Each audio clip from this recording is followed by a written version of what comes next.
What's going on, ladies and gentlemen? Welcome into the 43rd edition of the Tuesday Track Talk podcast featuring your Three Stones pit crew.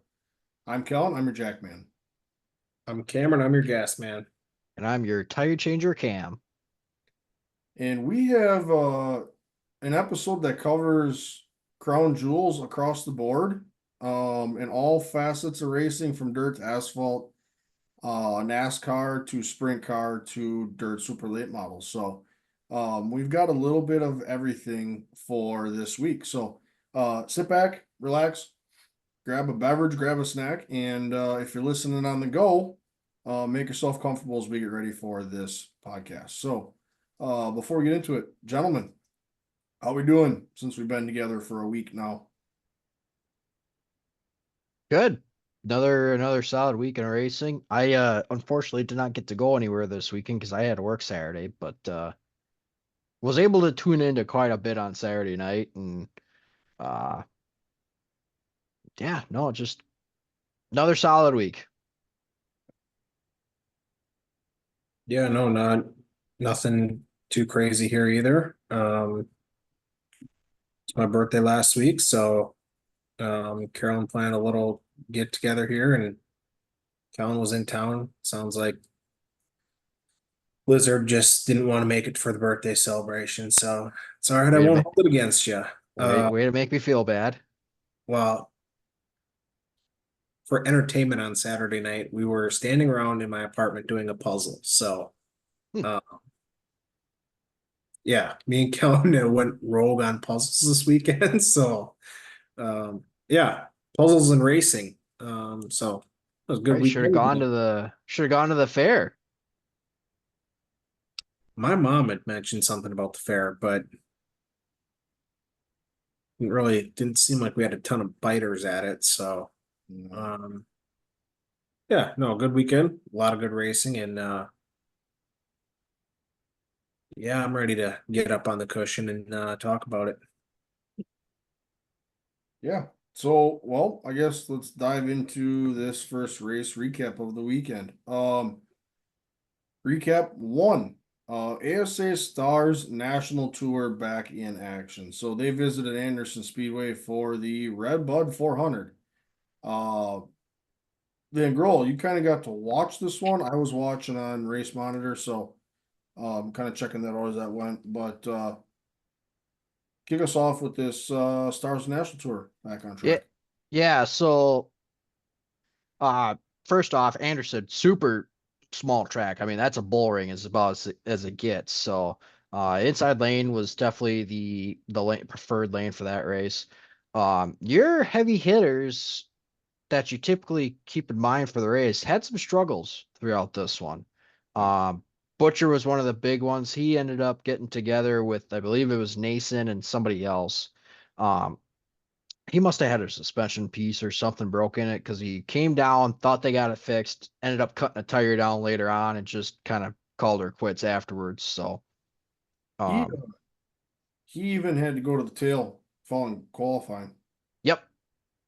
Unapproved adjustment of some fashion. So was supposed to start on the pole and he got sent to the tail. Yep. So already coming from behind. Stephen Assey and Casey Roderick were other cars that they had just absolutely terribly handling cars. They just couldn't do anything. So, I mean, there's 2 points leaders right there that had issues right out of the gate in that race.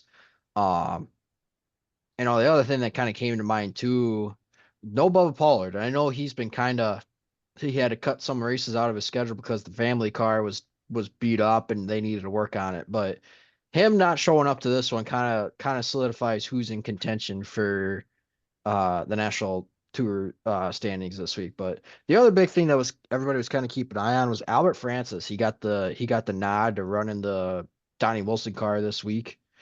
Just had a flat in the race that kind of ruined his day too. So yeah, that whole deal was kind of a, I don't know, surprise, I guess. Oh yeah, you could say it. absolutely. Surprise, and that was announced. They ran what was that? What did they run Friday night? Saturday night. He announced it like on Thursday morning. So it was very quickly put together. shortcoming. Yeah, quickly put together, was announced fairly late leading up to the event. But he also did mention that was a multi-race deal, so he will be running a few more races with them in that 24. So kind of an interesting shift. I mean, Francis has run all of the national tour races to this point, so you have to think that he's trying to hang on to the driver points that he has because his owner points will obviously drop, being that he was running his own deal and now he's with Wilson. Which he is sitting 13th in those standings right now. But you had Matt Craig, Ty Majeski, and Bubba not run this week. Bubba, he's probably not gonna leapfrog Bubba, but he'll probably leapfrog Craig for sure, Mm-hmm. possibly Majeski. Yeah. And we'll have to see where their updated point standings come in after that. But Yeah. no, like you said, two. So that 24 is currently sitting fifth in points. We haven't gotten the updated points yet from Anderson. But 24 is sitting fifth in points with Brent Cruz, Colby Howard, Ty Fredrickson, and Jeff Storm running races in that car so far this year. Yeah. And now including Francis. Yeah. So, no, otherwise, Austin Nason and Kyle Steckley were really going back and forth with each other for that race. Nason led a good amount of laps in that one. They were really the only two that were kind of sitting up front. But otherwise, yeah, Nason he kind of got caught behind. It was obviously really hard to pass. So you had to take advantage of any lap traffic that you got into. But Nason ends up finishing second in that one. A homer for you guys, old Derek Kraus, kind of a surprise entrant as well. But with him being an Indy for the Xfinity race and the Cup race, kind of makes sense. Yeah. More or less for the Cup race, actually. But Yeah. Ran well. yeah, P4. He just kind of he got pushed in the back a little bit because of pit cycle deal. And I actually missed, you brought it up in the broadcast, or in the group chat, but you had mentioned that he had an issue getting off pit road one time, and I completely missed that. But yeah, just kind of, he'd restart eighth, kind of work his way back up to third, kind of hang around fourth, just kind of hung in the top five. Yeah. Kept his nose clean at the end of the day. That's some other guys had issues, so being able to keep the car in one piece and have something under you. So it looks like and I didn't get to watch it. It just some of the highlights. It looks like a sporty little joint. Oh yeah, like I said, it's a bull ring of a track. Yeah. So again, we're still waiting on updated point standings, but this also makes with Steckley winning the race. It's also back-to-back Canadian winners. Being that Butcher won this one last year as Yep. his first Stars Tour race or feature win. So Sorry, Butcher did finish the race. He was just a few laps down. I'm looking at the Okay. results right now. yeah. But Kane Clawful was another one that he was up there during that race, but he had a motor go on him. They think the valve or the cut or the rod went through the oil pan or something like that. Because his tire had oil in it nope. for sure. So that didn't quite grenade, but she definitely blew. Got it. Always Dawson Sutton had electrical problems. He bowed out early. So I mean, not a super lot of attrition, just guys that just struggled. It's pretty much what it was. I was gonna say some of these races too, it feels like with the new tire and stuff like that, it's like it's not, not necessarily attrition, but sometimes all you gotta do in some of these big races to get a decent finish is just run all the laps. Yep. And I feel like that's our good buddy Kraus, I feel like he's done that, in the last year or 2 years in his ride, his family ride. He doesn't have a win. But he just consistently, the majority of the time, he just consistently runs all the laps. And again, like Kellen said, keeps it clean and it leads to good finishes. So some of these things, like you said, some of it you can't control, electrical, this, that, and the other thing. But sometimes if you just run all the laps, flies will start dropping by themselves. Yeah, he finished third in stage one. He finished 10th in stage two, but that was kind of pit cycles going on there as well.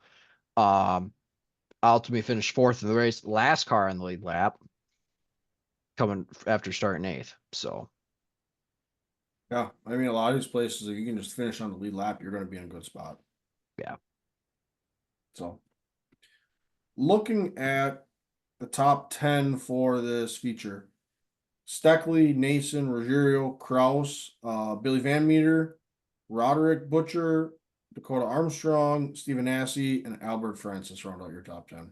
Dakota Armstrong was going to be an interesting one. I didn't realize he was in there until I started watching the race. But with him running the silver crown type cars or the sprint midgets on asphalt, especially with that being pretty much his home track, be interesting. It was interesting to see how he's going to do. And obviously he kept it running. I mean, that's the big thing when you're hopping in a ride like that. So Yeah, for sure. So, any final thoughts on National Tour race before we jump into the next big one for the weekend? no, Kyle Steckley, like I said, just put on a show, led a good amount of laps. He actually led from 337 to 400. So I mean, he led damn near the last 70 laps of that race. So Yeah, Rookie too. yep. yeah, for sure. So, from one national tour to the next, we head way west to Houston Speedway for the Silver Dollar Nationals with the Lucas Oil Dirt Late Model Series. So, they had 3 nights of feature racing out there, but we're going to kind of nail down and dial in on the Saturday night feature. That was 80 laps and $53,000 to win. So, as we kind of look at this, Cam, I'll kick this one to you to kind of get us rolling here. Is you're the dirt late model guru. I mean, I think we can start in victory lane and go backwards forward. And I think Devin Moran is making a good name to be a championship favorite. He's been consistent all year. He's been getting wins. He shows up for these big races. Doesn't feel like a lot of nights. He um doesn't have a lot of DNFs. He just is consistent. And so obviously a huge win for him. One of his biggest wins in his career. And I think, coming out of that, I just think one of the big takeaways is he championship contender. Obviously he was in the Final Four last year, but He was kind of that oddball one that made it in. correct. And I think, you can look at what's going on right now and, the shuffling of drivers and rides and this, that, and the other thing. And it's like, he's been steady Eddie. Him and that Double Down Motorsports team is just consistent and he's knocking on a win here and there. And To that point, you kind of talked about his consistency and just kind of becoming a championship favorite. I'm going to jump in here, but second at points right now. So obviously he's proven himself. Obviously RTJ is 260 points ahead of Moran, but Moran is ahead of the pack on everybody else. Correct. He is also the XR Super Series point leader. Yep. So it's no secret that that group has got something figured out. They're clicking. That combination, the driver, the car, they've got something going here. That he won that feature, but that was not without a few charges from even last year's feature winner, Brandon Shepard. There's a couple, it felt like it took us a few spins to kind of get this bad boy spread out before we could make some laps. They had early in that race, a couple guys in the tail that just couldn't stay away from each other, and or keep it pointed in the right direction. I felt like we'd run 10 or 12 laps and we get a caution and we kind of regroup and then we run it back again. So it was not till about middle of the race that they really kind of got them strung out and you could just really see all of the grooves at Huset's. I mean, it was all over the place. You had guys just absolutely nailing the boards, and then you had a couple guys that would run the bottom on one end and the top on the other end. And even from a whole overhead shot too, it's it's kind of shaped like Darlington. You got one corner that's a little more narrower than the or a little sharper on one end, and then the one end's a little wider too. So Absolutely. And even Moran said in Victory Lane, late models are better here than the sprint cars. ooh, ooh. Little shot there. Some would say those are fighting words. Yeah, no kidding. Kind of another notable that since he's kind of gone off the Summer Nationals, finished up the Summer National Tour championship. Tyler, good run for him. Good to see him run well in a really competitive field. He ended up with a P4 finish. So just kind of minded his own business, hung around. Just needed a shot at the end, but yeah, good run for Turbo. I was gonna say too, one of the things with him officially kind of dropping off and being a true outlaw. And I feel like you see that guys allude to it. Jonathan Davenport did last year of, on the schedule and like maybe cutting back some of these races a little bit. I feel like you can clearly tell since Turbo's dropped off a tour, a pickup in performance. And that is, for that fact, you can be selective on where you go and know whatever you choose, you're going to show up and be competitive. And I think you can clearly tell he's reaping the benefits. He's picking big money races. He's picking places he's good at. And, when he shows up, he is, I feel like, picked up his performance and, he's had a lot of solid runs since he, his quote unquote is his fun tour. So, it's just an interesting point too, because like sometimes, with these series, you just get when you're racing 3 nights a week and you show up and you're just shit at a track, it's like, well, here comes 3 awful nights. Yeah. And so for Turbo, obviously you talk about he went on a little bit of a tear there in the Summer Nationals, and it's carrying over to a big show like this, a stacked field, and obviously a solid run. So I think, for him dropping off of to be a true outlaw and stop following a series is definitely paying off for him. Yeah. Fresh, you keep the equipment a little fresher. The guys are a little more rested, and you got a better chance of hitting on all cylinders on a race day. Yeah, for sure. 100%. Kind of, I mean, really, Devin Moran, he led all 80 laps of this feature. It really was. They had that thing hooked up from the get go. But Cam, you mentioned that's Moran's biggest win of his career, and he alluded to that too in Victory Lane. But can we just talk about how awesome Huset's is in general? Oh yeah. Just that little bull ring, good banking. It's got a nice cushion. The bottom cleans off nice where guys can run the bottom. There's places everywhere you can run. You can debate the late models and the sprint cars. You can fight that one out, but at the end of the day, no matter what shows up there, that place it gives you that Cedar Lake thing of it just produces every single time. And it's obviously with Hughes, having won the Silver Dollar Nationals for late models, and 2, obviously their big race with the sprint cars, which I'm blanking on the name of it right now. World Outlaws, they were supposed to be there earlier this year. Got postponed. Yeah, what the hell was that? God damn, it's gonna bother me now. Uh,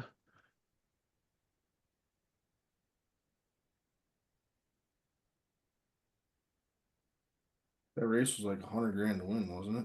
Correct. What? How are we drawing it?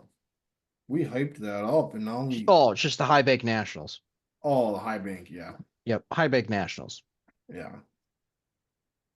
But the fact that you have, two high paying races at one track, I mean that sets you apart. Yeah. For sure. So when we look at the race results themselves, so kind of run you through the top 10 again here.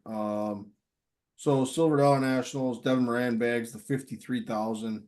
Bobby Pierce, Brandon Shepard, Turbo, Tim McCready, Mike Marler, Hudson O'Neill, Garrett Alberson, uh, Dalton Wilson, and then Jonathan Davenport round out your top 10. So After Pierce takes the 2 prelim nights. no, Pierce dominated the 2 prelim nights. I mean, he put a whooping on him. It wasn't even funny. The thing with and I want to touch on like the Pearson Shepherd part of it real quick. They're saying that they both had shots, both on the short and long runs. They both started in top 5, so it's not like they were coming in from the back either. They were there from the get go. Yep. Yeah, it wasn't like they were coming from 18th to second to try to win this late in the race. I know we kind of mentioned a little bit about the high limit versus the World of Outlaw sprint cars, the little rivalry. When you look at this, obviously not the same scenario with the Lucas Oil guys, but again, a good mix of World of Outlaws, Lucas Oil, and then you got Turbo right in the middle there. That's Your outlaw, true outlaw. yeah. So it's good to see the good mix like that. It means you got a good field on hand. So And it's guys that if the race is there, they're gonna go. There's nothing holding them back. Just whatever purely is on their schedule, what they want to run. absolutely, Go that's at it. it's just the old adage: a racer's race. Yep. So yeah, good mix of both series there. So cool. Any final thoughts before we go ahead and jump to some sprint car racing? No, Yeah, I I mean, think he, I was gonna say it's just I think we hit it. Late model racing's good when you get all the guys there to show up. Yep, for sure. I was just gonna say, yeah, a good mix of cars like that from both series, guys from both series, and then you pair that with what Kellen, what you already had said. Hughes, it's just being an awesome track. Short little bull ring, multiple lanes, multiple grooves, guys running everywhere. Combination for fantastic racing, which it produced Yeah, can we get that on the World Outlaws game here coming out shortly? for real. But all right, let's take a look at some sprint car racing that went on at Eldora, and we had High Limit, World of Outlaws, every other sprint car series on earth felt like was there for the week. So, Van Grohl, I'll kick this one to you. You were kind of, at least for the King's Royal, you were locked in on that, but we've got some stuff leading up to that. Yeah. Going from there. Yes. So we've kind of coined this as the World of Outlaws versus the Posse. Uh, obviously we've got the Pennsylvania Posse that everybody knows well and love, but again, you get when you get high limit and World Outlaws, it just produces when you get to them. And I tell you what, there was a while where the high limit guys were putting it to the outlaw guys when they came into town, or when the outlaw guys came into town for high limit. But the outlaw guys kind of dominated the week. They showed them who's boss when it came to Eldora. Given it was everybody's pretty much raced at Eldora before, but it was high limits officially first time at Eldora in their history. So, take it for what you feel like that's worth. But like I said, ultimately the Outlaws dominated. Started the Gio Selzy and Logan Schuhart winning the double duels on Wednesday night, and then David Gravel took the Joker's jackpot, which was the big one on Thursday night. Gravel won the Joker's jackpot with a slew of trouble from a lot of guys. Courtney had a flat tire. Larson had his mechanical issues. That guy, I mean, there was a ton of them that it just guy from the lead or from second or third would have his issues and he just kind of slide into that spot and just find his way up towards the front. Given Gravel was undoubtedly one of the strongest cars on the week at Eldora, and obviously it showed when Saturday came around. Um, but I tell you what, though, the amount of cars there, and you guys could probably attest to this at least from Wednesday and Thursday. I mean, they had a ton of cars there, which was good to see, which means you had a lot of good guys not make the show. Yeah, I think for the 100 grand, the 100 grand feature for high limit, I think they said they had 54 cars in the pits. Yeah. 54, 54, 55, I believe it was. Yeah, that's always good on a Thursday night when you got to run a C main, or Wednesday night, you got to run a C main. Like, yeah, that was crazy in itself having to run a C main. You got 13, 14, 15, 18 cars in a C main trying to make the B feature to even have a shot at the A main. So, um, yeah, that was wild. But again, you got to go where the money is. Yep. So just to touch on Joker's Jackpot here real quick. I'll give you the quick top 10. David Gravel, Donnie Schatz, Brad Sweet, Justin Peck, Rico Abreu, Brett Marks, Logan Schuart, Sheldon Hawnshield, Carson Macedo, and James McFadden were your top 10 there. So guys that didn't make it, Zeb Wise, Corey Day, Brian Brown, Ryan Timms, Jason Persley, Chase Randall, Tanner Thorson, Skylar G. That was just in the B feature. Guys that didn't make it out of the C feature. Craig Kinzer, Cole Macedo, uh, Casey Kane, Brenham Crouch, just a few guys that didn't even make it out of the C main. So again, a lot of good cars that just aren't making it out. Gio Selzy had his issues in the jackpot. Like I said, Kyle Larson had his issues as well. No, it just they put on a show and then that kind of set the tone for the rest of the week. When you got into the night before, uh Rico Abreu was the shining moment for the posse. He ended up getting the win in the night before. Gravel battled with him, but just wasn't able to get by in that one. And again, that just kind of set the tone for what would be the King's Royal. And when it came down to it, again, a lot of guys didn't make that one. Right out of the gate, Kyle Larson didn't make it. Brad Sweet, Corey Day. Um, let's see. I'm trying to find their B main results here. Brad Sweet was a big surprise. That's 2 years in a row for him. Yeah.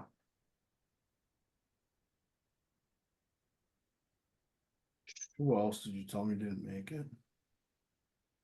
Larson, Corey Day, Sweet. I bet you I could probably figure out looking at their heat races here as well. I think Zeb Wise didn't make it. Nope, Yeah. Zeb Wise did. Yeah, Shots almost didn't make it. yeah, it was shots is he's always been good Gio there. Selzy. Gio Selzy didn't make it after he had a strong first part of the week. Yeah, he got upside down all by himself leading that race too for high limit. Mm-hmm. Baylog he had a rough week. Nasty hit. You're just glad to see him get out of that car. Yeah. When you go end for end and it literally tears the rear end out of the car, you just glad to see him climb out of that thing. That was Yep. that was That a was tough hit. nasty. Yeah. And that sucks for that team because I think he said it's just him and 2 or 3 other guys on that team. Yeah. Kind of a small operation, just getting up and down the road. Yep, for sure. So once you get to the future time, though, Parker Price Miller doesn't even make it out of turn two, and he took a hell of a tumble as well on his own. Just a simple, you hit one of the ruts or a bump, and it just lost it. Um, yeah, although it's just guys struggled. You had a few comers and goers. Tyler Courtney would let it a little bit. Logan Schuhart let it a little bit. But when it came down to it, David Gravel just was just on a tear in that race. Donnie Schatz had a late charge there. He came from 20th. He went 20-2 in that race Yeah. and was putting it on gravel to win that one. Gravel even mentioned, sent it to you guys in the group chat. First thing he said in his victory lane interview, God damn it, why is Donnie Schatz so good at this place? Yeah. He is he didn't win the feature, but he's just really good there. Yep, he's really good. And Schatz was disappointed in his interview. And rightfully so with him being that close to winning it, but gravel almost gave it to him with hitting the wall there, and Schatz was able to catch back up to him. But I tell you what, that Kings Royal, that was a hell of a race. And I was gonna say, on the Donnie shots there, chasing David Gravel, if you rewind, 2 nights prior to that Thursday night feature of High Limit, same scenario. Donnie Schatz comes alive late, and there he is. It's like he comes out of the woodwork, and he's, you give him 1 or 2 more laps, and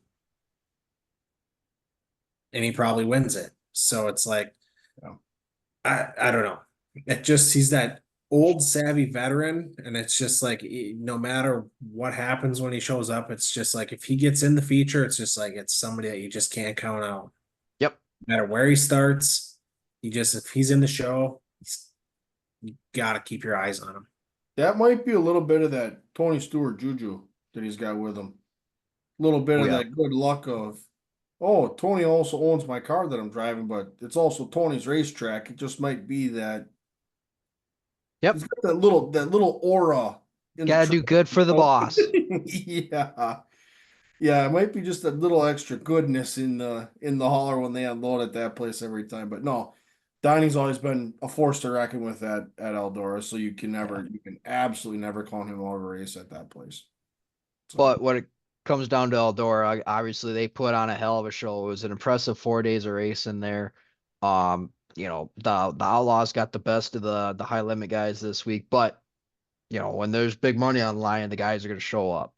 So, when it comes down to it though, let me get this pulled up here real quick. I'll get the top 10 of the Outlaws here. So obviously David Gravel wins that one. $175,000 go to him. Donnie Schatz, Justin Peck, who went 15 for 3 as well. So he had a pretty good charge. Logan Schuhart, Jacob Allen, Emerson Axum, good run for him. He was kind of needing that one. A little bit of a midget guy running his wing sprint cars. Sheldon Honshield, Zeb Wise, Brent Marks, and Michael Colford, Buddy Colford were your top 10 on Saturday night for the Kings Royal. One of the comments that I kind of made to you guys, and it got not a whole lot of discussion on Twitter, but it came up at one point in time. World Outlaws, again, not mentioning High Limit a whole lot on their broadcast. They mentioned that there was racing on Wednesday and Thursday, but didn't mention High Limit specifically. Yeah, correct me if I'm wrong. Did you guys watch the 100 grand to win race for High Limit? Yep. Correct me if I'm wrong. Did they also not interview any World of Outlaw guys and they just did their own guys? I'm not sure. I guess I didn't pay that much attention. I think they gave the world. I mean, obviously, when the feature came around, they interviewed top 3. But I think heat race wise, I kind of think they gave them a little taste of their own medicine. See, so I've never been able to figure it out because, like, they did it for Cedar Lake when we were there. I've been trying to pay attention to the broadcast, but they never interviewed the heat winner. From what my understanding was, or at least from the little bit If it's that an I paid outsider, attention for. if it's an outsider, World Outlaws will never win interview. See, but I thought if even a high limit guy wins the stick with high limit, even if a high limit guy wins, they've never interviewed him either. So I'm gonna have to pay attention these next time, you get these intermingle races and see what happens. I don't know if there's any rhyme or reason or what it is, but let's keep track on Thursday night when we go next week. Yeah. We're gonna have to. I mean, they're gonna run a 5 grand to win feature. Yep. I almost want to say they try and get the last transfer guy. Could be. The guy that runs third. That could be. Either way, we'll have to keep track, but stay tuned on that. We'll keep track. We'll report back after the USA Nationals and see if we can come up with something for you. That's a boots on the ground research right there. Amen. Um, the only other thing that kind of goes with that conversation, yeah, I mean, obviously World of Outlaws has been kind of known to not mention any other tours on their broadcast, but the money conversation, wow. They were quick to that one. Yeah. World of Outlaw guys pretty much handled the big money races. There were those guys were there and they collected some checks, and even Brad Sweet said in his interviews after interviewed him after the 100 grand win that yeah, the World of Outlaw guys came in and took the money from us. was gonna say that was that you want to set the tone for the weekend. Put some poster board material out there like Brad Sweet did on first feature race of the 4-day weekend of racing, and that's the first thing that comes out of his mouth when he gets in front of a microphone is high limit guys or World Outlaw guys stole the money tonight, got it, so we got to go back and get better so we can get it back tomorrow night. And you know, I know World Outlaws doesn't want to, they don't. I feel like World Outlaws is a little bit more passive aggressive, like with the not interviewing people, that type of way. They're not more so like the verbal jousting on social media that High Limit is. Yep. But um, you know, High Limit, whoever runs their social media is a keyboard warrior. And I don't know who runs the World Outlaws, but I mean, they had it set on a golden platter for him this entire weekend. And you just didn't hear much from it. So I don't know. The World Outlaws, like this was your opportunity to say, hey, you high rollers, look what we just did. I mean, what did they win? 6 or 7 races or 2, 3, 4, 4 or 5. yeah. 2 World Outlaw wins on Thursday night, 1 on Friday. Rico once, or no, Wednesday. 2 Wednesday, 1 Thursday, Rico 1 Friday. Yeah. Yeah. So anyways,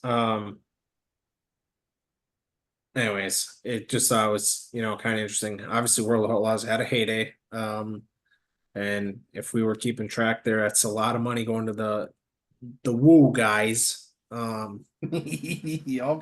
So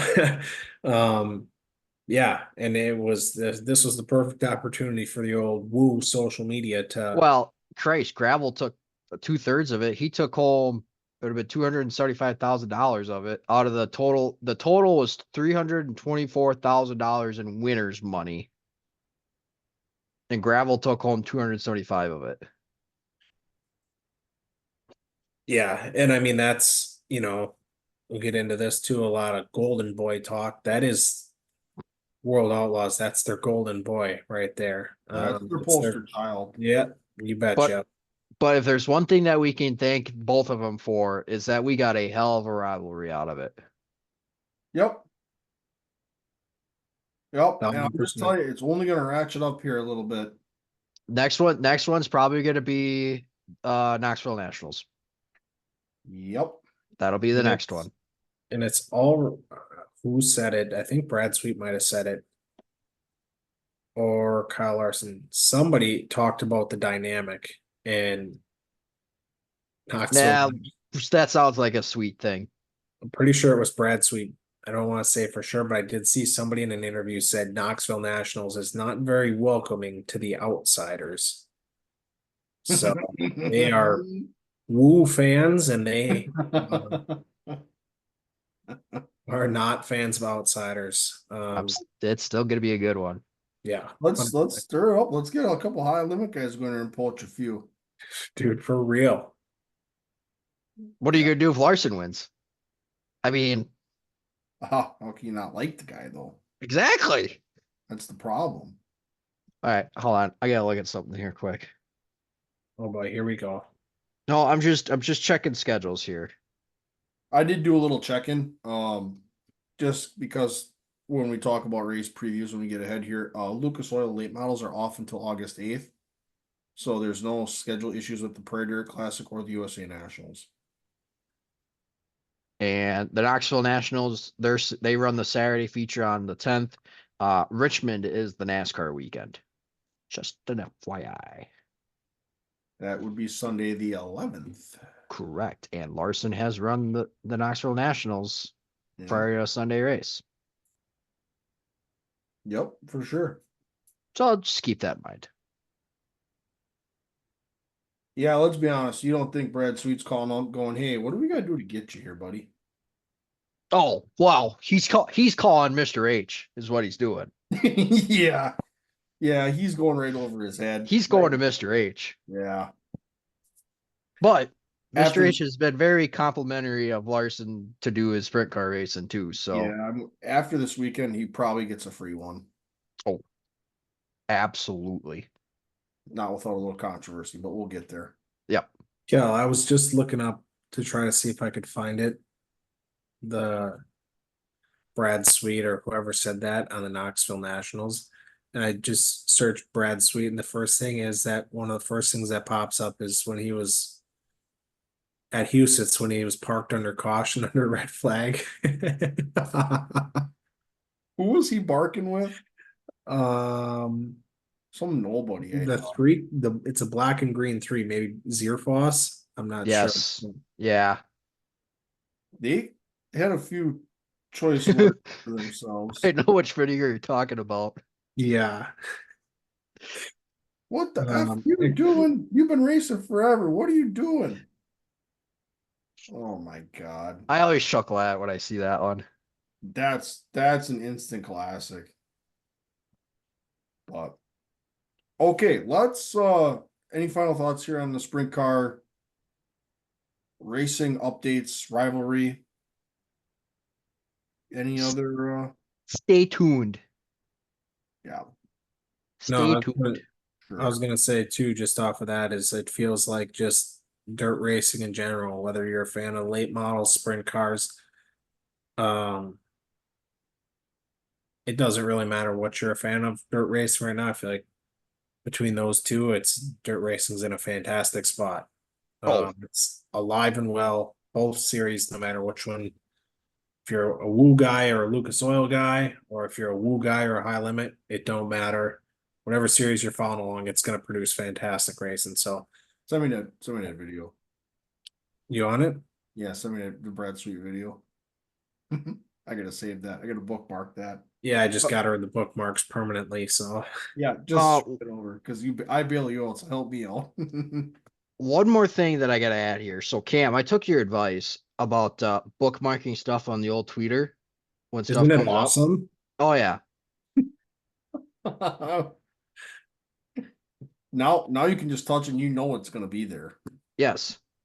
So Master Gassers. I've been relying on them a lot for a lot of sprint car stuff here as of recent. They recently posted just kind of here's where everybody sits so far this year. Based on the total number of wins, David Gravel leaves the pack at 12. He is tied with Anthony Macri at 12, who is considered a posse coming out of the Pennsylvania area. Yep. Danny Dietrich, who's also a posse, comes on at 10. Tyler Courtney is the first high limit driver with 9 wins right now. All of them guys have at least 40 races under their belt so far this season. Shit. Highest on that list as far as number of starts go is tied between Anthony Macri and Jacob Allen, both at 54. Damn, it's a lot of features. I gotta remember, Macri ran PA Speed Weeks too, I believe. Yep. When you can go up there and run 8-9 consecutive days. I think Allen did too. Probably. So Jacob Allen, super cool dude though. yeah. Phenomenal guy. But okay. I had that one bookmarked, so I saw that. I'm like, yep, I know exactly where this can fit in. Good call. Dialed in. All right, let's kick it ahead. We are gonna go into our kicking the tires, chewing the fat, 5 minutes of fun facts, 15 minutes of fun facts, whatever we want to call. We really haven't decided what it's called, but These are all of the great racing facts of the week that didn't fit in their own category, so we made it its own category itself. Who wants to go first? I'll take the first fast fact, and I knew it. we alluded to it, in previous episodes. Stuart Haas, and the quote unquote Haas factory car, is officially announced, their driver, and no surprise, dad hires son. Cole Custer is going to be driving the 41 Haas factory car next year. Officially back in the Cup Series after a stint a while back in the 41. So Stuart Haas giving another second chance to a guy. We did this, Priest to Custer to Priest back to Custer. So yeah, again another shot for Cole Custer here, and back in the Haas factory team next year in the Cup Series. And yeah, that officially leaves It's official. Ryan. Yep, it's officially official, and that officially leaves really Ryan Priest And Riley Herbst. and the Lone Wolf. Well, I was saying from the Stuart Haas camp right now. From the Cup camp, yeah. Yeah. Yeah. And that's after Custer won last week and Herbst won this week. Yep. And then, yeah, like you said, a lot of rumors already circulating. I don't know if anybody's going to touch on it, but just about the Haas Xfinity car, who's going to stay in that. It's rumored they're talking to Herbst, but also rumored that Herbst is looking to go Cup. They threw out the name Haley Deegan. You talk about Ryan Priest, where he's at. Yeah, so a lot of names. We'll just not speculate. So actually, we will. I'm not going to speculate, but something I wouldn't mind seeing. Ryan Priest going short track racing again. Get him in the KHI car and let him run a decent schedule with the KHI car. Yep. I would not mind that at all. Run a cars tour. Run a cars tour, run his modifieds that he wants to. Let him build the KHI car. National, as he starts national tour. Because Yep.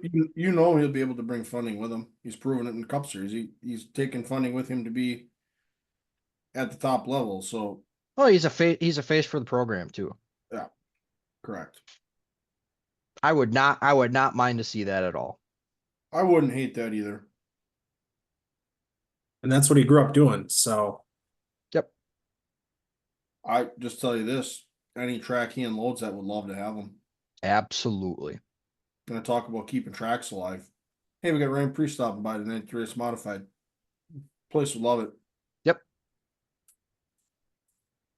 So, speaking of the short track scene, and speaking of cars tour type cars, late model stocks, we had the Hampton Heat at Langley. Butterbean Queen wins that one. Connor Hall was second. Dale Jr. was also in that race. I believe he finished fifth, if I remember correctly. Didn't really get to watch it, but saw a highlight of the last few laps. Butterbean Queen and Connor Hall got into it a little bit of chrome horn trading, but Butterbean ultimately gets the win on that one. Them two have pretty much dominated Langley this year. Yeah. Yeah, it's one or the other. So they were in action. They ran until 2 a.m. because Yep. of a weather delay. But Junior, Did you see his tweet? Yeah, Yeah. ran until 2 a.m. What Yep. was it? Tech was done at 3. 2 a.m. Steaks done by 2:45. Drink beer until 4. In bed at 5 a.m. Yep. Or asleep at 5 a.m. or something. Yep. And then I So- think he replied to himself and said, "Loved every minute of it." Yep. Junior's just having fun. Yeah. Out there to have a little fun.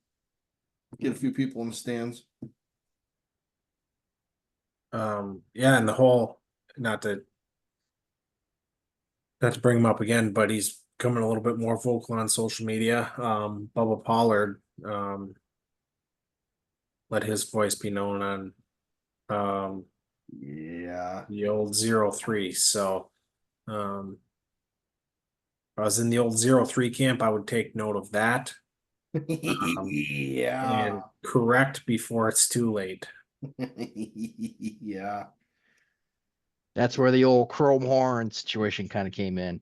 Yeah. Bubba Pollard doesn't usually speak, but when he does, it's usually heard. Yeah. But yeah, that was quite the take. Um, I guess this next one's kind of more of a scheduling note. NASCAR, they got 2 weeks off now, so they'll be back in action on Sunday, August 11th. Yep. 2 weeks off for the Olympic break. A lot of guys, few drivers are getting married these coming weekends. I know Yep. Tyler Reddick and Daniel Suarez are two of them. Alex Bowman is going to disappear, as he says. He's going to go on a boat where there's no cell reception, and if there is cell reception, he might throw his phone in the lake. Bubba Wallace, they interviewed him after Indy, and he said he's just excited to watch the Olympics and get away from racing for right now. Nice little break.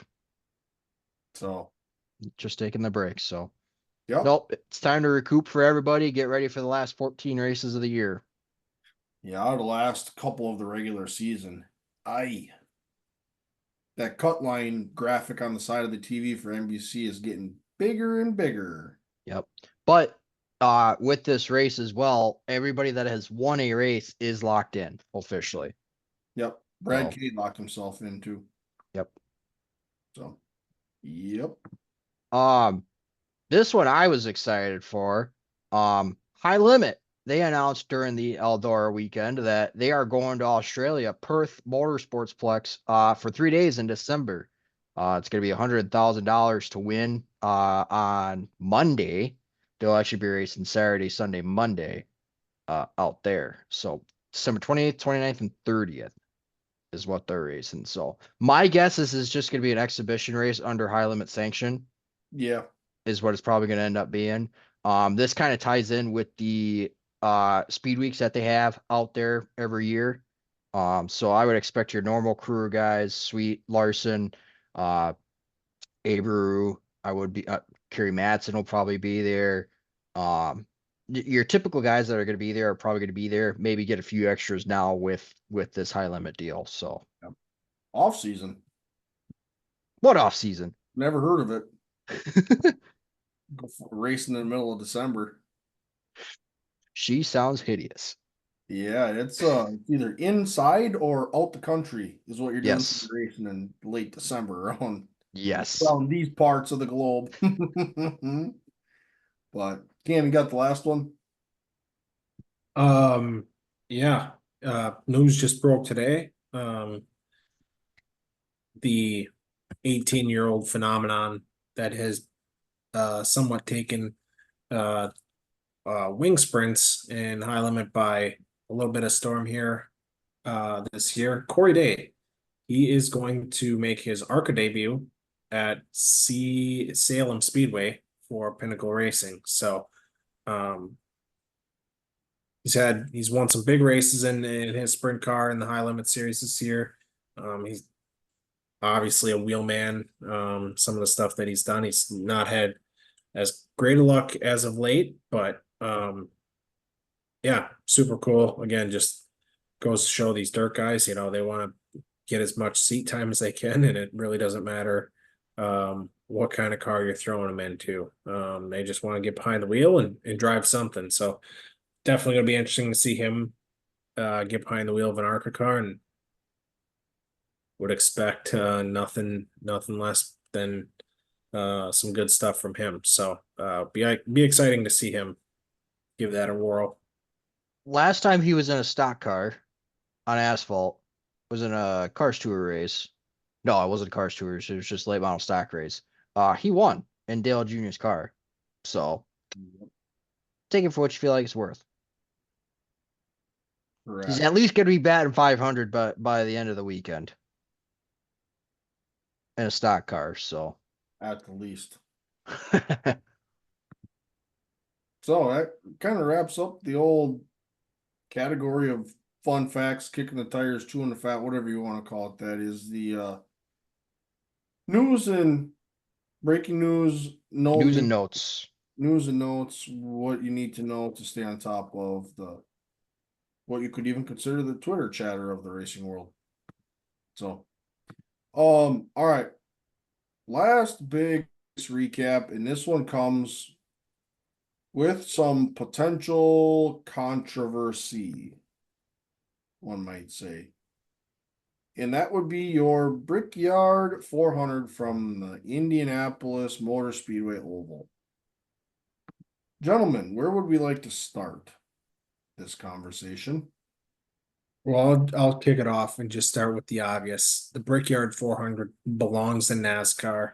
The Brickyard 400 was fantastic. It is awesome to be back on the oval. Enough with this road course stuff and going the wrong way on the Brickyard. Let's go. Wow. Yeah, That was we're done with that road course stuff and going backwards on Indy. This race was awesome. The oval is back. And it was awesome to have the Brickyard 400 back in the schedule. I mean, I'd agree with you on the having it back on the schedule. I probably wouldn't go to that extremes of the reasons, but I definitely agree. I think the Brickyard 400 has rightfully earned its place back onto the schedule. Are there some things to work on?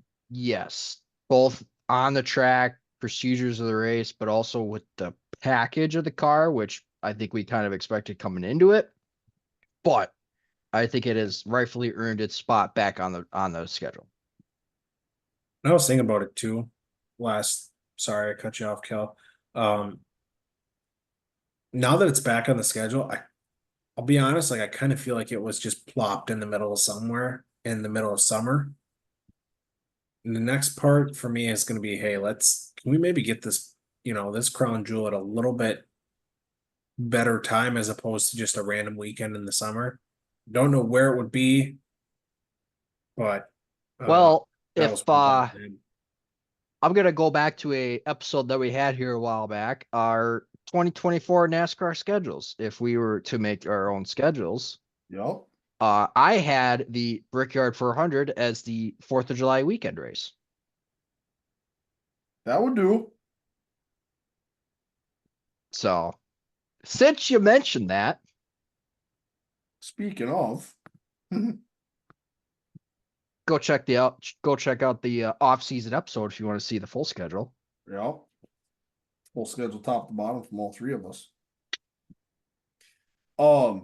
Yeah, so a little bit of debate, hot topic on the oval road course, time of the year, however you want to say it. For the race itself, I think the first big aha moment was this blend line rule. Absolutely. Yeah, Chase Elliott was Hot. hot start to finish. He probably still is pissed off about it. I don't know. Yeah. So the hard part with that is he goes blasting through there and goes up into quote unquote the racing line or the racing groove. Larson goes through there, puts his rights on the line, but doesn't get a penalty. So I don't know. So, Brad K. Let's just lump these two together because that's just they're Brad both K. guilty. Same thing, correct? Same penalty. So per NASCAR, this was in a document, email, posting, bulletin, whatever you want to call it, that was sent out to all teams. And this is the official wording of the exiting pit road. I'm going to skip the first part because it basically just says use the acceleration lane. But the part that comes into question is you may swing wide beyond the white line on the acceleration lane between 1 and 2. Stay off the racing surface. That is the official wording from NASCAR.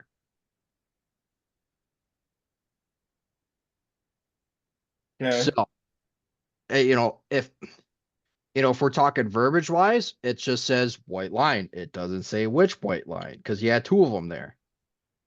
But when you talk about the racing surface, you pretty much say that outermost white line is splits the racing surface from the apron of the track, like it does at every other track. So does it come down to Yeah, just interpretation of the rule? Is it verbiage? I think it's more The- so the verbiage. But the fact that you only had 2 guys get busted for it. You can swallow, yeah, because as soon as that happened, they said everyone got on the radio and said, "Yeah, don't do that because we can't afford that." That It's an easy fix. yeah, it's an easy fix. Let's just get the rule right.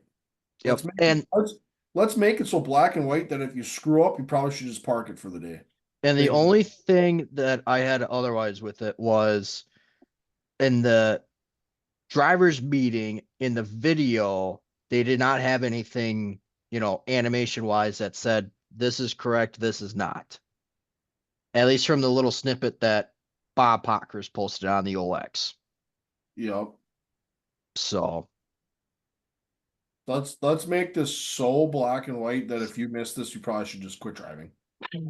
Let's well, just everybody make knows the rule now. And I wish we could go back. I mean, we can go back, but go back and see what drivers did in previous races. Not on the road course, but on the oval. Were they yeah, doing that before? Were they not? If they were, now you have some drivers have justification for what they did. If not, who's to say? yeah, yeah. I don't know. It left it a little bit gray. And let's be honest, I can't really blame Elliott for wanting to swing out there and carry a little more momentum through Oh, turn 2 to absolutely. because you're at a deficit hauling down that backstretch trying to get back up to speed. I don't blame him for swinging out. He probably only swung out what 3 feet wider than Larson did. Well, I mean, he Half went. a car width. I was gonna say 1.5 cars. Okay, well, okay, that was a little more than I anticipated, but you know what I mean. Like, that's what he needed to do to make speed. You can't blame the guy. No, They're supposed to look for every inch. That's fine. But I don't know. Yeah, that's and I think looking at this now, NASCAR is now going, okay, well, areas like this where something might be a little gray, they are gonna for sure hammer this down. yep, This is okay, this was the rule. It might have been a little bit gray. We're gonna punish you now, but we're gonna for the rest of the season and going forward, we're gonna have this so black and white that you can't screw it up. yep. I don't see how you cannot do that. And that's what NASCAR does. They something happens, learn from their mistakes, they get it corrected, so it's not an issue going forward. Correct. It's just it sucked during the race, is what it was. Yeah, correct. And there was a lot of conversation about it. There still is. Yep. That's debate.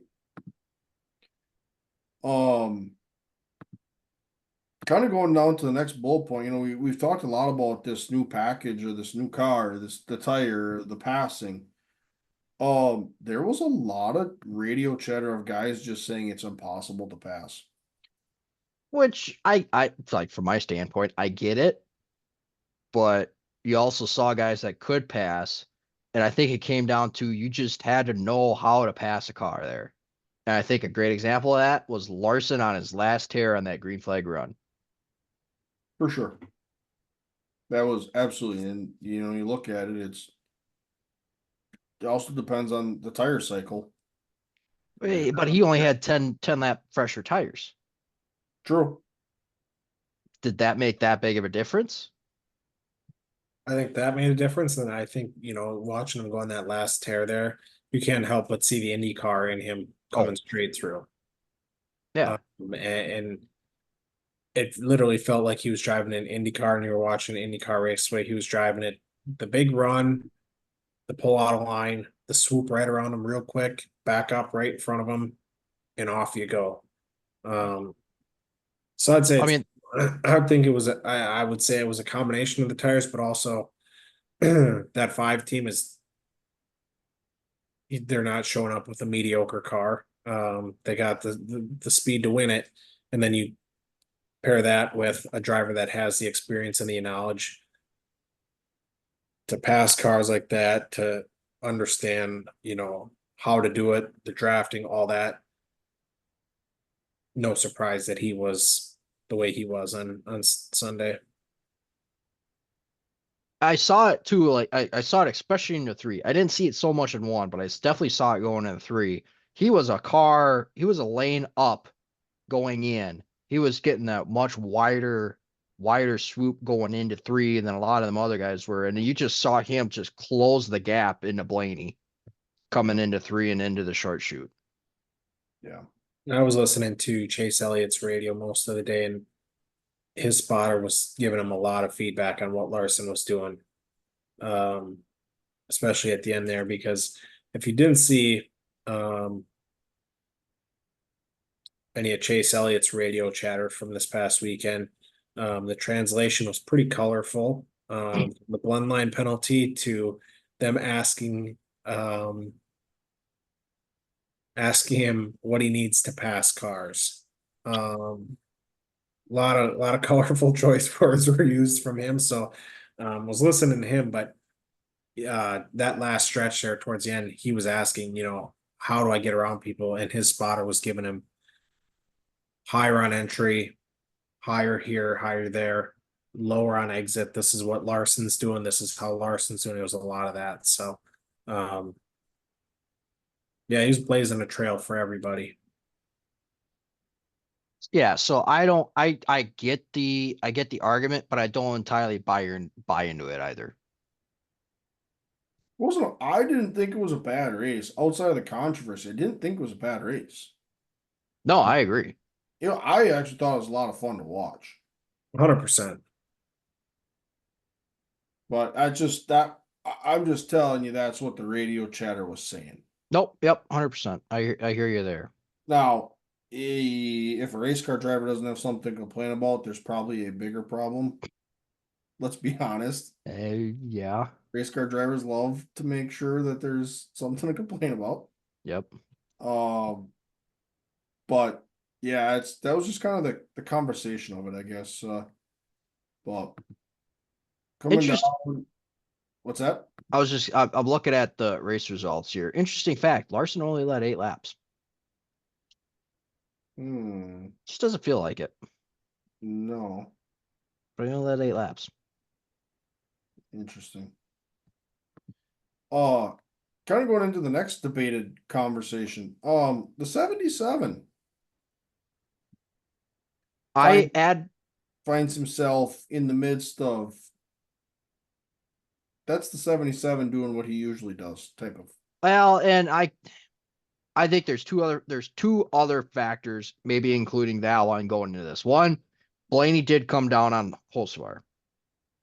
Let's make that entirely clear. He did come down on Holsevar. Yep. Was he expecting him to be 3 wide? Probably not. Is that a situation where you'd want to go 3 wide there? Probably not. But go as far to say absolutely not. But the 3 did get a bad restart that made Holsevar jump out of line. And when it got to it, there was no place for him to dive back in line. He had made his bait and he had a lie in it. True. I guess I'll say to a certain degree. But did we really have to drive in there that hard?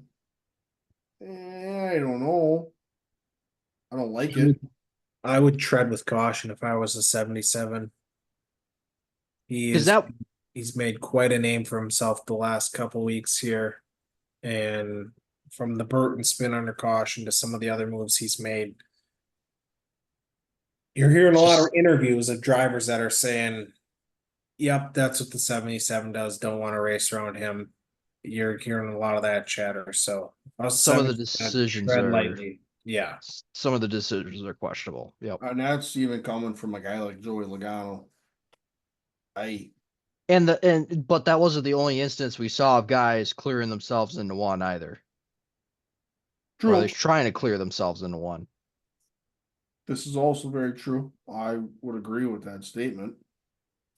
But it's hard to not see it a certain way when this is 2, 3, X number of weeks in a row or X number of weeks or a high percentage of the season that he's found himself in the middle of this conversation again. You know? Yep. So yeah, I don't know. Where there's smoke, there's a fire, not always, but pretty good chance most times there is. Yeah. So I don't know. I take it how you want. Look at it a couple different ways. You can look at it from three different drivers' perspectives, and we're three wide at that point. But yeah, I don't know. There's one thing that stands out amongst the rest. Correct. So yeah, kind of gets tangled up there in one. Really, when it comes down to it, I mean, a lot of the action came late in the race. And really, Larson was gonna try to hammer down. They cut him loose, and he was on a mission. He was on an absolute mission late in that race to not knowing that he did not have the fuel mileage concern that the guys ahead of him did. He was going to hammer down and go get him, but unfortunately, Lady Luck has struck the 8 car again. Sure. I And he mean, was having a halfway decent run this time too. the abysmal the abysmal season just continues. I hate to poke at Bush on this, but I did see this tweet earlier today. It was the Kyle Busch edition of 2024 or 20 MTV Cribs, and it was the infield care center. It's true. That's where he's been. That's where he spent his time. Yeah. Let's be honest about it. I Good, mean, and let's not forget the fact that old KY opened up his big yap on Thursday on the Pat McAfee show, Thursday or Friday. yeah, he did that too. But he's also not been known to not mince words either. This is I know, well, but two drivers in particular that were terrible ran better than him most of the day, Yeah. quote unquote. But yeah, Brecky was getting a couple stage points there. yeah. So Kyle Busch was running inside of Denny Hamlin. He loses it. And unfortunately for my fantasy team, takes out both cars. So No, Hamlin was wrecked in a different one. He was in that big 1-in-1. Yeah. So he survived. He was underneath Hamlin. He went into the corner, and that car just turned Whoop. around. Yeah. But this is where late in the race, this is where it gets good. All right, I'll hand this one off to you there, Mr. Ryan Blaney. Old young Ryan Blaney. Yeah. So that was that first caution. I knew that he wasn't in a good spot. So obviously the big thing coming up to the end of that race was, is Larson going to get by, and was Keselowski going to run out of gas? Yep. And first off, how Keselowski made it as long as he did, I don't know. Seems like a Ford thing. But ultimately restacks everybody up. Keselowski takes the inside, which rightfully so, and then Blaney takes the outside, rightfully so, especially on an overtime restart. And Keselowski runs out of gas, dives down to pit road. Larson jumps up into the lead. Blaney's got 5 seconds to figure out how he wants to do the restart. Now it's the control car. And he's damn near in the zone. And yep. And Larson comes up, gets ready to go. You know Larson's going to be hot and heavy, especially having the preferred inside lane. Did he jump the start? I don't know. One of the comments that I saw was that Blaney started in second gear while Larson started in first gear. So maybe that initial acceleration made it look like Larson jumped. Yep. Necessarily he didn't. He just got the better revolutions going. Take it for what it's worth. Denny Hamlin said he went back and looked at all the SMT data, and Larson did not jump the restart. So that's probably got something to do with what gear they started in then. But I think the conversation that came out of that one was, should Blaney be allowed to, or whoever is in that second position, be allowed to repick? Which, how do you repick when you're coming to green? And you don't want to add another caution lap to it either. Well, I mean, you're gonna add 2 laps because you're gonna have to single file them and then choose and and then repick go. everybody. Yeah. Or do you just let the front row repick? Yeah. Let the new control car pick and the other car goes in the opposite lane. Yeah. Yeah. But I think there has to be some type of. because ultimately Blaney took the outside because he had to go outside of Keselowski. If he had his choice and was the control car, he would have taken the inside. Correct. No, I understand why he took that because you don't want to be behind Brad when he runs out. Exactly. But again, and I heard this on the broadcast, regardless of the fuel situation, and regardless of what track you're at, on an overtime restart, you take the outside just for the fact that there's a chance that you can get by with a caution to come out and take the lead. So Yep. in that, regardless of the situation, Blaney took the correct spot of the outside on the front row. For his given situation. I would say any situation. Uh, Even if Keselowski had the same amount of gas in the car, Blaney had to take the outside to be on the front row.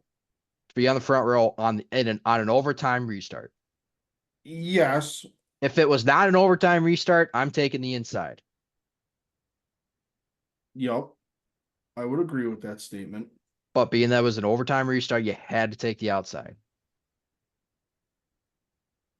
But it's just the fact that Keselowski ran out of gas and pulled off. I know, Cam, you're loving this right now. But the fact that Keselowski pulled off just adds a whole nother scenario to that whole deal. Yeah, that's where I think there needs to be a procedural adjustment. That's fine. Throw the yellow and let them fight. At least let the guys fire off so they don't run each other over. And I think, and it's going to be hard to enforce the rule, but if there were a rule to be done, it was if only a front row car dips off a pit road. If a front row car dips off a pit road, front row re-chooses with the new appointed control car getting first pick. Yep. Do it just like you do at the beginning of the race. Front row pole sitter gets to choose the lane. The car goes, second place goes the opposite way. The rest of the field lines up accordingly. Yep. 1, 3, 5. Yep. Yep. Do that same way with this. That way you don't get a back of the pack car that's diving on a pit road and you have to reshuffle the entire field. Yeah. Yeah, I do think there needs to be a procedural adjustment there. I just don't know what the correct way to go about it is. Correct, absolutely. Dude, I was gonna say I don't know what the solution is, but on the surface, when you stand there and look at it and you watch it, you're like, you watch it and you go, no way did that actually just happen, did it? Well, when I was watching the race and I saw Keselowski go down pit road, I'm like, yep, there it goes. Larson's in the catbird seat. Gone. Yep. Gets a rolling start. Yeah, well, he didn't get a rolling start. He got up even, But yeah, he was far enough back that he didn't get the rolling start. Yeah, but obviously gave him the preferred position, and that's correct. How do you go from third to Now, first? ultimately, do I think Blaney would have held off Larson? In my personal opinion, no. But you don't give him a chance to do that. And in today's day and age, and again, being passing as hard as it was,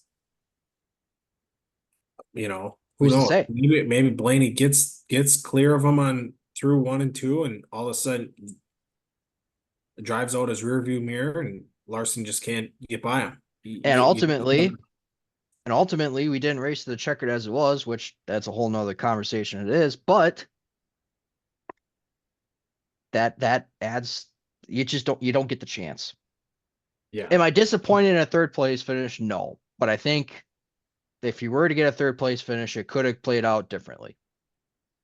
And I would, to be honest, I am laughing because old young Ryan Blaney is Yeah.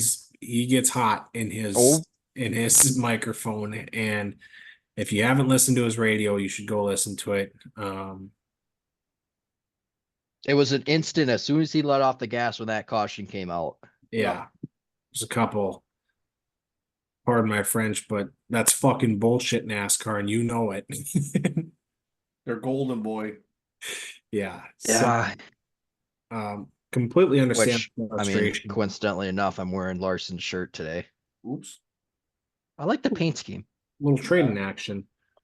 Um, but no, I mean, it obviously is controversial. And like we said, we don't know that there's the right solution right now, but there's got to be something because that is again just watching it on surface. It's like no way did that just actually happen. Larson just got the preferred lane and just rolled up and away he went. And again, I don't know what the perfect solution is, but hopefully NASCAR learns from it and hopefully they find a way to implement something here shortly and go from there. But I mean, then you throw it out.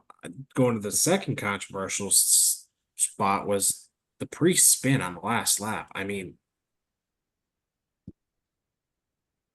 So Priest ran out of gas, but that's besides the point. That's how he ended up getting spun in the first place. He ran out of gas, and Elliott just saw that. get out of the way. And but I was sitting there. I mean, we could tell he had at least two flat tires Yeah. from that spin. And we know the history of what happens when you at least have at least two flat tires. You get on those rub blocks and you can't go anywhere. Yeah. So That I go ahead. I was gonna say, why is the caution not thrown right away? You know he's got flat tires, and you could see the little bit that he was spinning them and getting it going. It wasn't nearly going to be enough, even if he did have enough gas to get him going to get back to pit road and be not interfere with the race. He was not going to be at race speed. 100%. And he's got to go a mile, 1.75 miles yet to get back to pit road. Yeah, and then it's like you're watching it going, Where's the caution?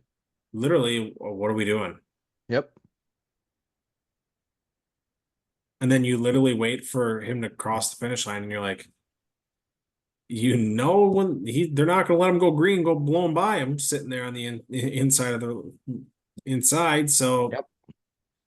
I don't know. I did not agree with that. It's like as soon as he spun and he couldn't get it going, it's like why? Well, I saw a tweet today that per NASCAR's rules or the rule book is that as long as the car is moving or attempting to move, they will hold the caution.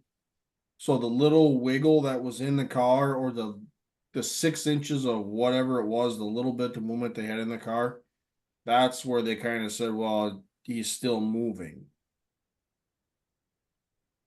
But Which given I the get. track, right, but given the track record of that car, how, how do you not? You know? And I would have to watch a replay to know, but I would like to know when he stops moving and to the point where the leaders were at. Did he stop moving before the leaders took the white, or did he stop moving after the leaders took the white? I I I'm would have to watch a confident- replay to know for sure. I would be willing to bet that he was done moving before he took the white. I would agree. So to that point, it's okay. He is done moving. Caution should fly. Yeah. And NASCAR control, it's always by the light. Flagman's always delayed from what the light is, anyways. Yep. And the guy up in the tower controls the light. So you get that instant, your hand's hovering over the button. As soon as you see him stop, bam. And your scoring and timing is now froze. Yep. Yeah, I don't know. I mean, again, ultimately, I don't think it changed the outcome of the race. I think Larson was going to win that race regardless. It's just, it's a questionable call. Yeah, leaves you with a little bit of a sour taste in your mouth, a little bit. For what was a really good race. Yeah. And I sent you guys the photo too from the old X. Every crown jewel race this year between Daytona 500, the Coke 600, and this one has ended on a controversial deal. Yeah. Left a sour taste. The wreck, the rain, and then this. Yep. I will say one thing that I do appreciate about NASCAR is it does not take long and you're hearing from the higher ups. Yep. I mean, NASCAR put out a video last night. They interviewed the director of competition. I forget what his name is. Elton Sawyer. They interviewed him and they're asking him the hard hitting questions right off the bat. And Why did you not throw a caution sooner? Well, Ryan was rolling to start and we thought, he was gonna be able to roll a little bit more and be able to get it, whatever. And like, what other sport has that when there's controversy in the sport that less than an hour after the competition's done, you're hearing from, arguably one of the highest up, yep. in charge of the race. So I do think that is pretty awesome for NASCAR and for us to at least have that. And for those that have Sirius XM, he's regularly on NASCAR radio on the morning drive every Tuesday morning. Unless there's some scheduling, like he's on the morning drive every week, usually Tuesdays. So theoretically, we should hear from him tomorrow as well No. on this. And you just hope that he reiterates the same thing. Yep. You just hope that the bell resonates the same, that you go, oh, why we've changed our tune now. You just got to make sure that those stories line up. Yep. So Yeah.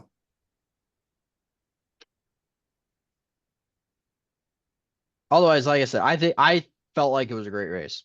It had the strategy like you did at Pocono, was passing hard, sure, but you had your guys that if you had a good car, you could pass. Mm-hmm. And ultimately you had your storylines, controversy or not, that came out of it. So Yeah. and he had some good drivers at the top 10. Bubba got a fifth place, Todd Gilliland got a sixth, Cindric got a seventh, Suarez eighth, Gregson ninth, and Elliott came back to 10th. So I mean, just in your top 10 alone, you had a big one. Oh, we should touch on that big wreck in one too, real quick. Oh yeah. That was Nemechek took a hit. Yeah, that was a monster one. That was tough. Johnson took a hard one too, even on his restart. Yeah. So yeah, I mean, all the wrecks across the board. I don't look at any of those that happened on Sunday and say it's not a hard hit. From William Byron to Johnson to Hemrick to Nemechek. I mean, if you were involved in a wreck, it was You hit hard. yeah. Yeah, absolutely. But obviously it's a kudos to the safety because all them guys walked away. Most important thing. Yep. And then last thing we always do, which I was a little bit surprised to see, checking in with our good friend Jeff Gluck on his poll. We had a 56% yes, 44% no on almost 26,000 votes. So I was a little bit surprised by that vote, to be It honest. had been the finish of the race between the Yeah. finish and all the controversies that we talked about. Yep. For sure. For the most part, I paged through just a handful of the comments. A lot of them said that it was a good race, but they took the finish of the race into account. Yep. Fair enough. So Yeah. Well, let's look at the actual finish of the event itself. So we look at our race results. Kyle Larson, Tyler Reddick, Ryan Blaney, Christopher Bell, Bubba Wallace, Todd Gilliland, Austin Cindric, Daniel Suarez, Noah Gregson, Chase Elliott, Stenhouse, Hocevar, Dylan, LaJoy, Chastain, your top 15 for that one. So that's what the finish results look like. I guess any kind of final thoughts, feelings, anticipation from the Brickyard. Just a big potentially very big learning day for NASCAR. Yep, 100%. I'm gonna shore a few things up here. Again, yeah, fantastic. Love that the Brickyard's back. I love the race. Thought it was awesome. And like you guys said, where controversy stands, a lot of people talking about the sport. Hopefully, like you guys said, NASCAR learns from it. They stick to their guns and, doing what they think is best and right. And, like you guys said, hopefully we take a look at it moving forward and we find a way to correct it or make it a little bit better. So, but all in all, Brickyard 400 was fantastic. Oh yeah, great racing. Action felt off. It always felt like action. So, let's touch on a few other winners in the last 7 days here. We can even stretch this back a little ways. Lucas Oil 8 models, Shelby County, Hudson O'Neill, High Limit Sprint Cars that'll do it. We talked about that. Schuhart and Selzy. Pretty cool deal for the La Crosse Fairground Speedway. The Tom Ruffner 88 twin 44s. Pretty good entry list for a Wednesday night. Ty Majeski won both of those features. Lucas Oil at Huset's, Bobby Pierce wins that one. Tundra Super Late Models, we've been talking about this kid. He'll win on the Midwest Tour, we think. Golden Sands, Ty Fredrickson gets it done. He actually goes back to back. He won at a weekly show on Marshfield on Saturday as well. He sure did. So he's finding his footing, to say the least. Arc Menards, IRP, Connor Zilich gets it done there. Truck Series was Ty Majeski, Wisconsin guy. First win on the year. Yep, locks himself into the playoffs.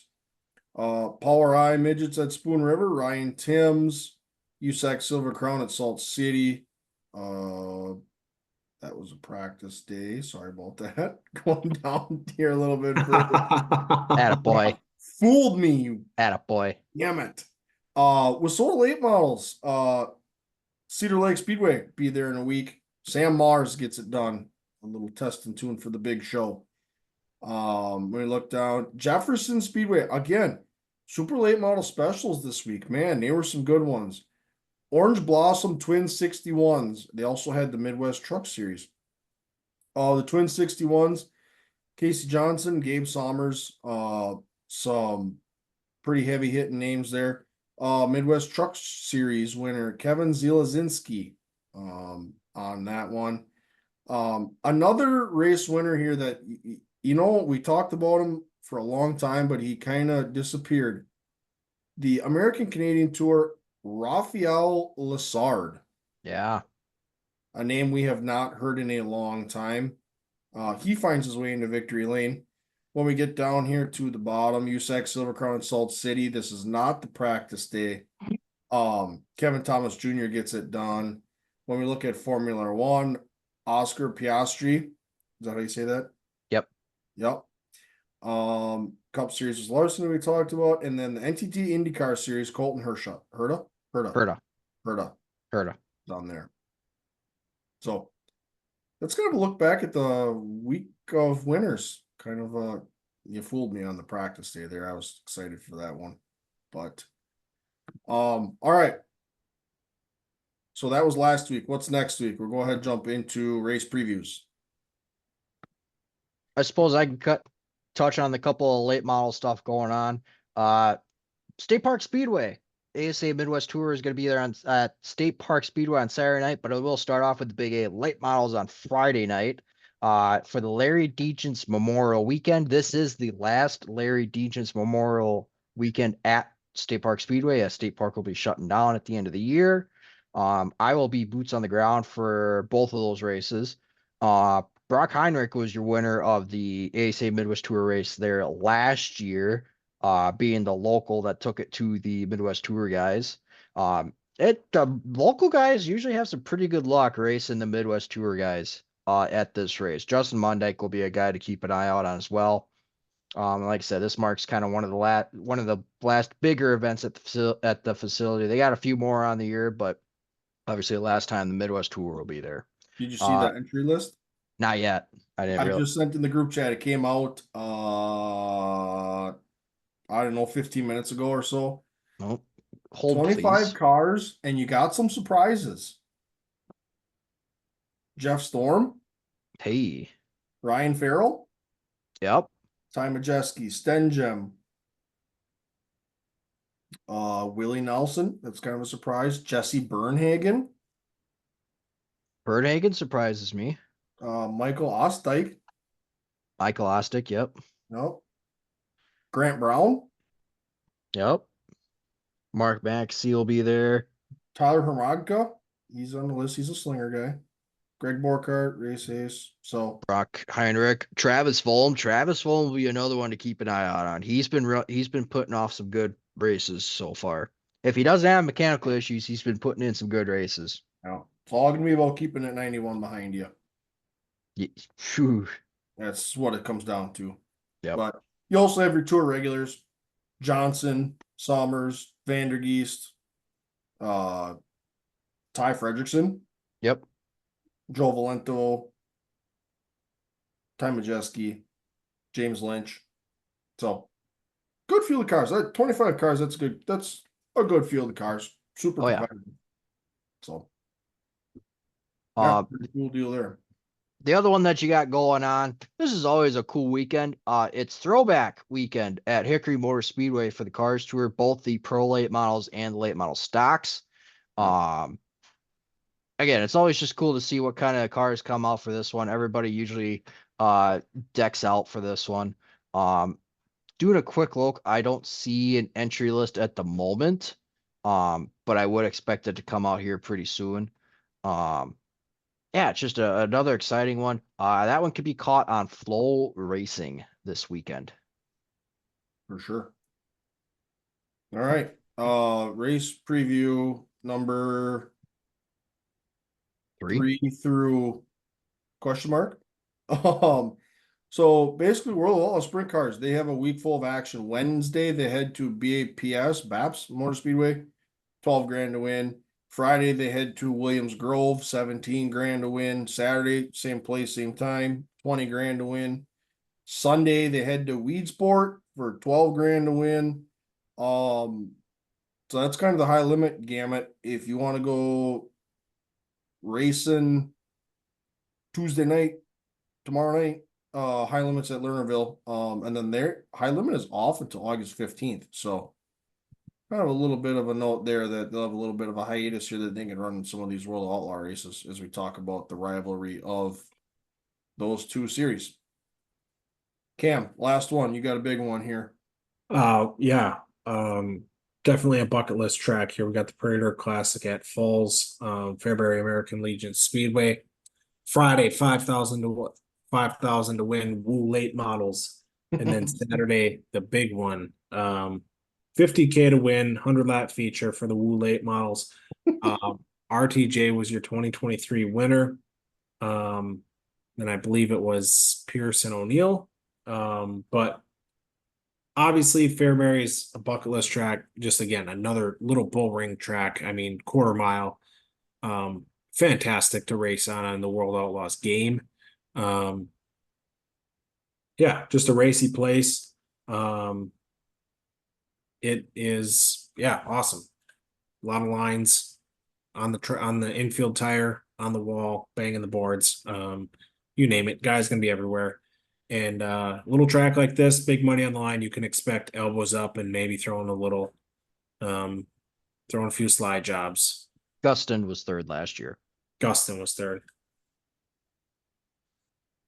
So yeah, we're gonna. You want to do that? You want to do the pick right now, or we want to circle back to it?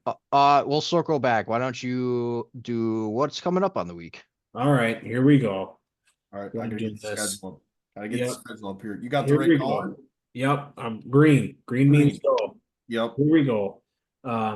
Here we go. XR Super Series might have potential boots on the ground. 2 races this week. Tuesday and Yep. Wednesday at Davenport for the Davenport Duels.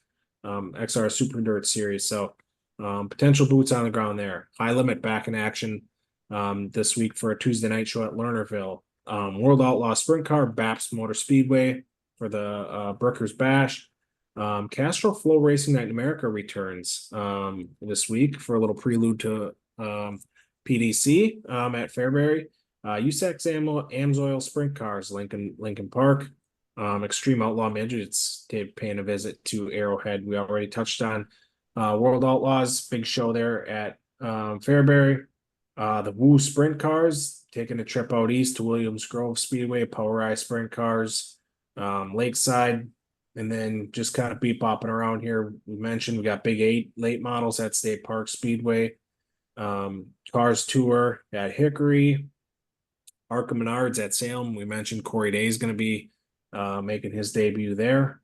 Arkham Menards West at Shasta. ASA Midwest Tour at State Park. Yeah, you name it. Got a lot of racing out there. Woo Sprint Cars at Williams Grove. IRA Sprint Cars at Plymouth, Badger Midget, Angel, Formula One, Spa, and then cap the weekend off with Woo late models at Wilmot. So They actually race on a Monday at Wilmot. Yep. A week from today. Yep. One more I'll add in there. USAC, their sprint cars, they're on Indiana Sprint Week this week. So they'll be racing damn near every night. Yep. So yeah, if you want racing, as always, there is racing. Whatever surface and series you're looking for, there's a good chance you can find it. Yeah, for sure. Hey, girl, you want to give us the old fantasy gong show recap? Are you really sure you want me to do the recap? Because I mean, I had another great week. Yeah, that's why I said it's a gong show.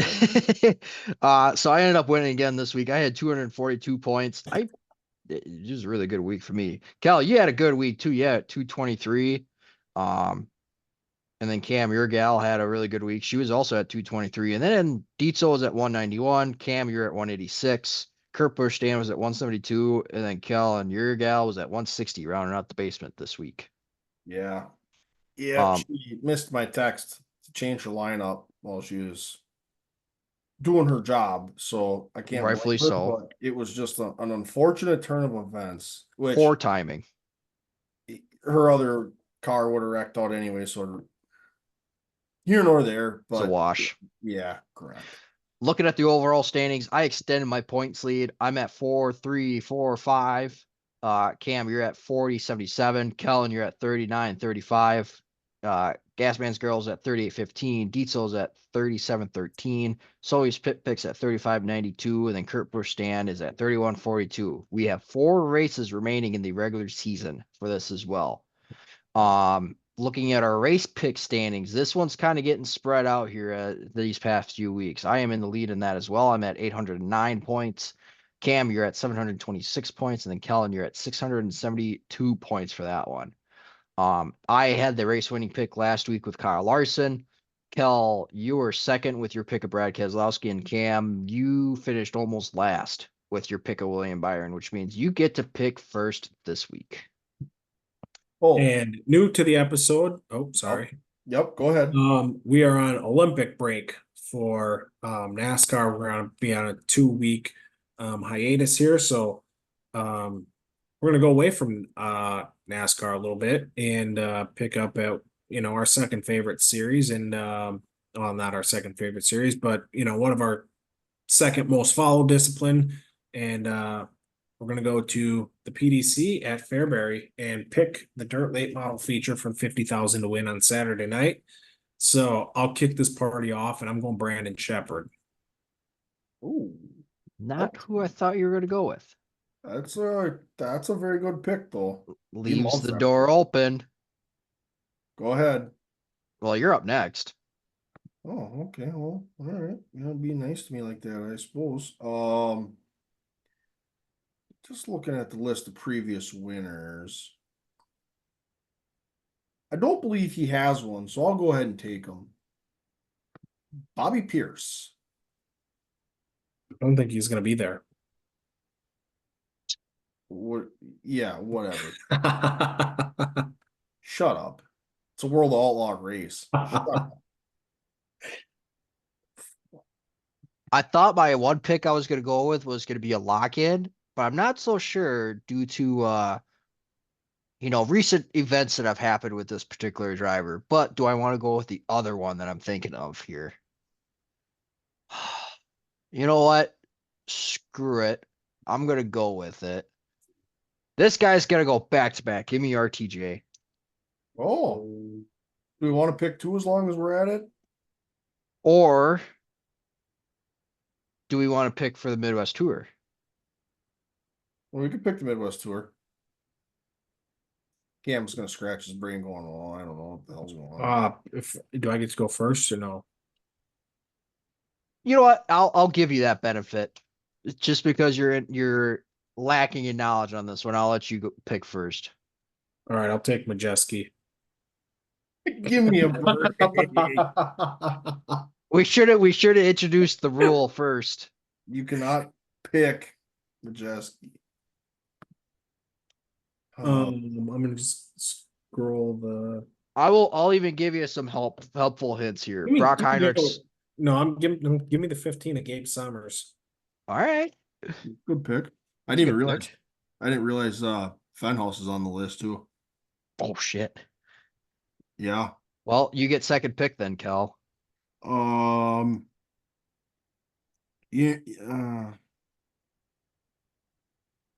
I'm gonna go crazy here, and you guys are gonna laugh at me. Actually, you know what? You're not gonna laugh at me because you'll have faith. He's the only Toyota in the field. Give me Ty Fredrickson.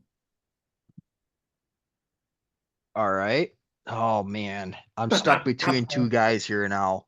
I left the door wide open for you. But you really didn't, because well, now I'm thinking of three drivers that could.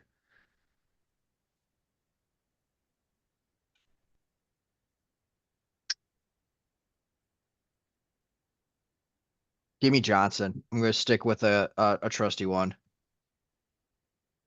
I was going between either Heinrich, Mondyke, or Johnson. Yeah. Yeah, for sure. I just don't. I think Heinrich will run good. I just don't think he'll go back to back. So I'm going to go with Johnson. It's a good decision. All right, so we got six race winning picks there. Again, as always, if you want to fire a couple of those in the comments, I'm more than happy to have you get in on that. Heck yeah. Shoot them to us on social media as well. You can DM them to us as well.